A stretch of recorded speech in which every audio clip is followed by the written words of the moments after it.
enjoy the game as much as we can, make it as the most entertaining playoff final ever, and then dream that we were good enough at the end of it. Stop the rock, can't stop the rock, you can't stop the rock, can't stop the rock, you can't stop the rock, can't stop the rock, you can't stop the rock, can't stop the rock, you can't stop the rock, can't stop the rock, you can't stop the rock, can't stop the rock, you can't stop the rock, can't stop the rock, you can't stop the rock, can't stop the rock, you can't stop. They certainly did rock today, didn't they, Blackpool? In truth, they have, for the last few months, 9 wins from their last 11 games. Form team won the final today. Let's get another word with the all-conquering manager, Ian Holloway, with Greg Whelan. Ian, sitting here now, cradling this trophy, how much of an ambition have you just fulfilled for yourself? I know that I'm going to get a chance to be a manager in the best league in the world. With a group of people that I've never dreamed I'd be lucky enough to work with, who have started to actually believe that it ain't about what's just happened, it's what they can achieve if they believe, really truly believe in themselves. And for me, we have to try and attack and keep attacking and keep attacking, because I believe that is how you should play football. I believed it at the start of my career, I lost it in between, and now I want to get back to doing that and entertaining people. And that's what we did today, and I don't care. Cardiff played a massive part in that game, but my lads have epitomised what this place is all about.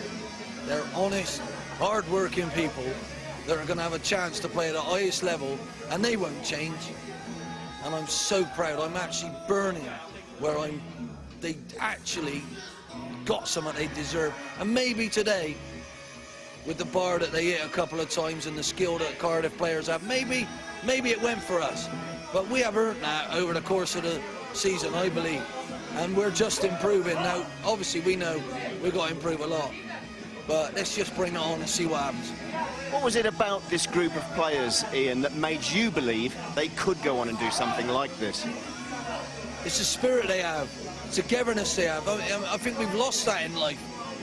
We have, everything's about money, and you judge yourself on money, and nothing is worse than the Premier League, in my opinion, because it's all there, and we're all struggling, aren't we?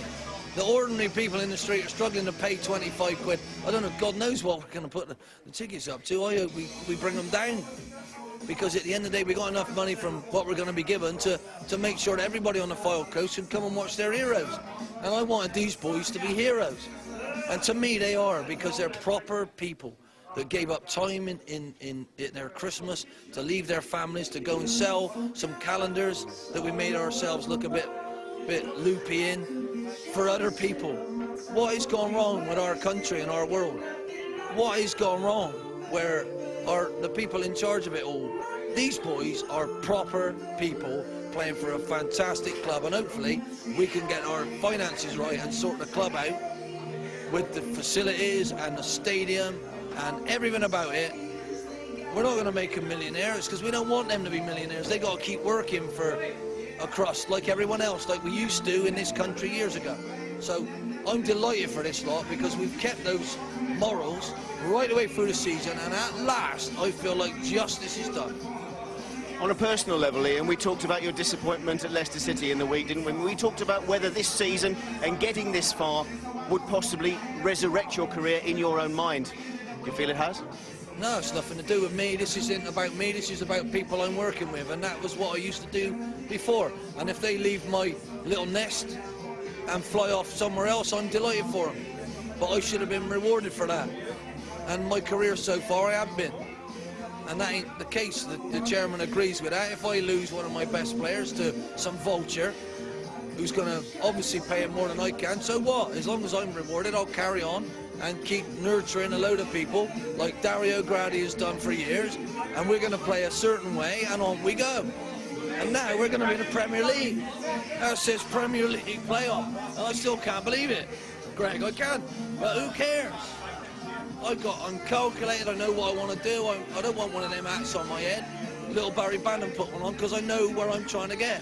I started it 15 years ago, and I still nowhere near it yet. I might have half a chance now, And we'll probably get whooped because they have got such an advantage over us with all that wedge that they've had for years. But my lot, we're going to get better grass, better training ground, and these boys deserve a chance. And that's what they'll get from me. How much, as a manager, are you looking forward now to that fresh challenge that's out there next season?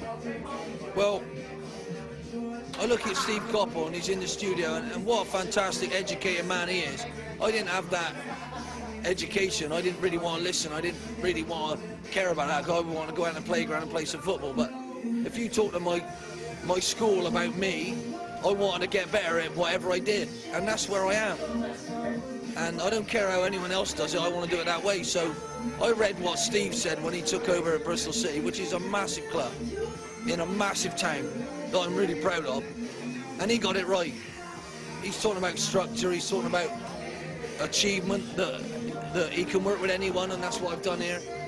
These staff didn't know whether I was going to sack them or not, and all we've done is tried to bring every strength of everyone out in an encouraging environment that seems to have been forgotten in our country at the moment. So I can't tell you. This, for me, I don't know if it can get any better until maybe we beat Chelsea 8-0. And then you can call me mad, because do I really think I got a chance to beat 30-year-olds who are already champions? I doubt it. But what I'm saying is I wouldn't have so many 30-year-olds in my setup unless I had Mr. Abramovich's money. Because I got to get young fellas, beg, steal and borrow them who have got a future, and work with them.